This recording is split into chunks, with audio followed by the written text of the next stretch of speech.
Friends, today is 13th day of war in Ukraine and happens to be International Women's Day. I wish all my viewers, especially the women, a real freedom from all form of discrimination and exploitation. Well, as far as Ukraine is concerned, nothing much visibly has happened, though there have been many dimensions in which this war is moving. The international pressure on Russia economically, socially, propaganda-wise continues in increasing dimensions, while the Russian military is consolidating itself in eastern Ukraine and adjacent north and south areas. Yesterday, the Russian military has declared no war for 4 cities including Kyiv, Kharkov, Mariupol, and one more province, that is Sumy, for humanitarian corridor to exist and let the refugees of people evacuate from there. However, Ukrainian authorities, the government, has refused it, saying that this evacuation only leads to Russia and Belarusia, not westward where it wants that these refugees should go to Poland. Well, refugees are refugees and it's their choice. I will come on this little later. In the meantime, Pope has said that Ukraine rivers of blood and tear is flowing in Ukraine. Naturally, any war leads to that. And Russia, in the meantime, has detained its own citizens, more than 4,600, for joining protest in anti-war. And Putin is very firm on the entire issue, and he has said that he will achieve his goal either through war or through negotiation. He is very firm. Well, before I come to other few,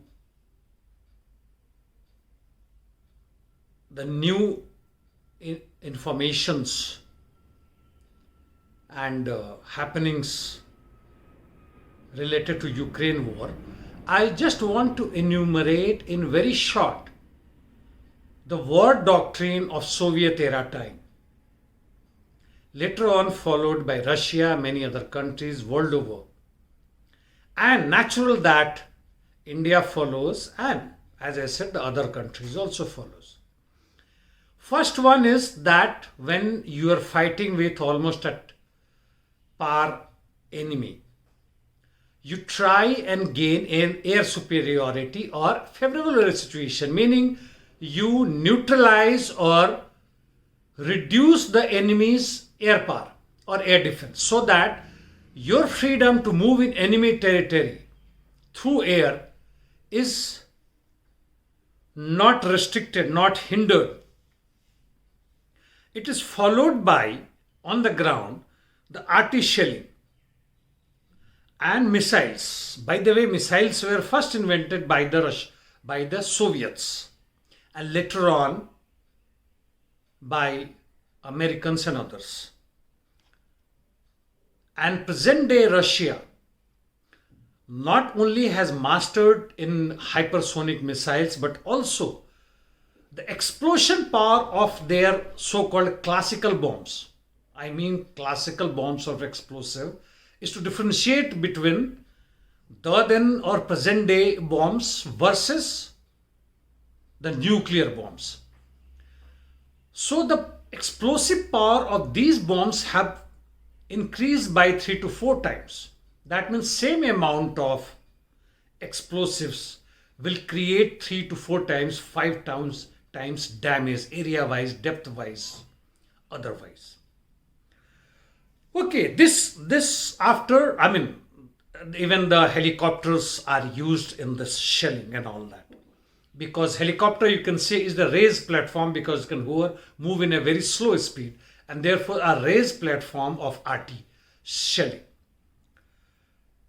Now, after this, the shock through your armored vehicles, that is tanks and etc., and then moves your infantry.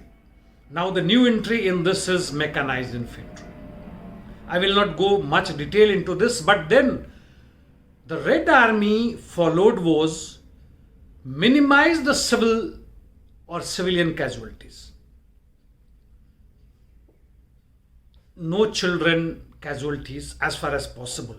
No rape, no plunder of the target nation or the people, which is generally followed by the occupational forces. How much this Russia follows is to be seen in this war, but it seems they are trying to do so. Compare this, the war led by US and NATO in Iraq, Afghanistan, Libya, Yugoslavia, even the American forces in Haiti. They plunder, mass murder.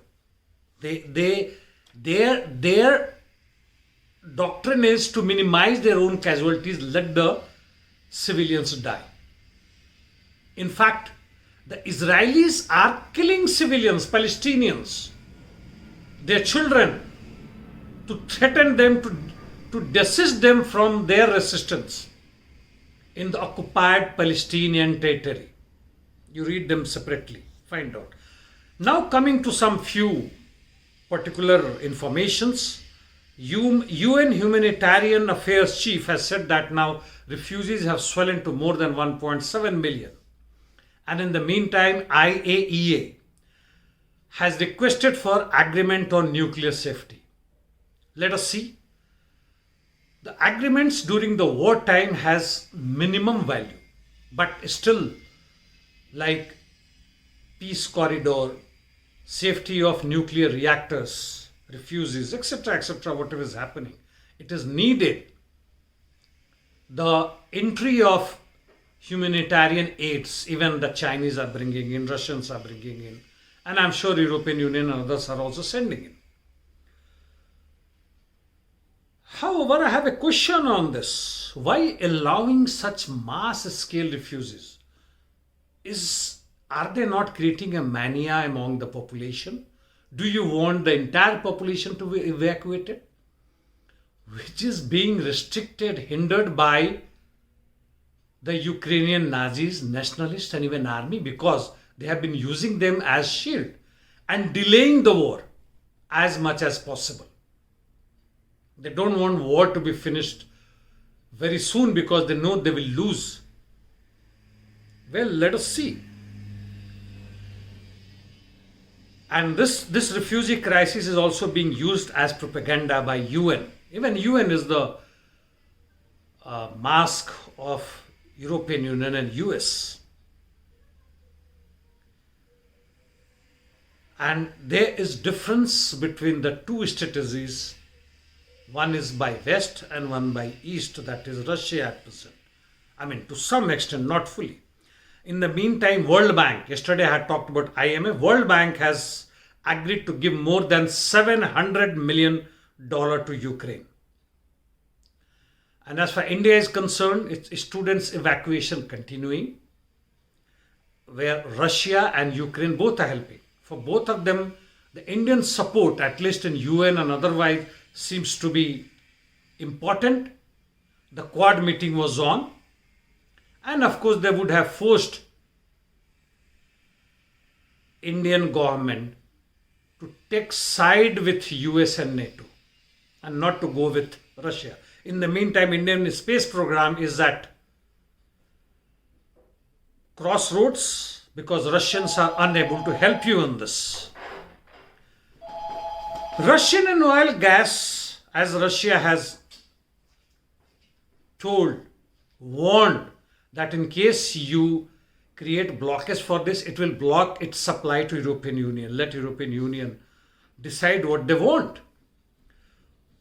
Well, friends, As far as Ukraine is concerned, it says that the shelling in north, south, and east Ukraine by Russian army is continuing. We know that it is continuing. Nothing much had changed, whether there is a peace in between or not. Well, to finish this, I will say that war is satisfying whom? Whose needs? It is satisfying the need of capital. It is satisfying the need of capital's war industries. US, NATO, other military blocks or even economic blocks like IMF and other entities, it is satisfying their unsatisfied, unsatiable lust for profit, for more and more. It has no end. This quantity has no end. If the world total property is estimated to be close to $500 trillion. If it becomes $1,000 trillion, it's a 900 goes to few of these oligarchs. So what happens? Next aim is 1,000, 1,100, 1,200. It's never ending. Money, or say wealth, is to satisfy the need of humans' basics. But if it becomes an aim in itself, the humanity is left behind. And that's what we are witnessing today. Thank you, friends. Keep watching.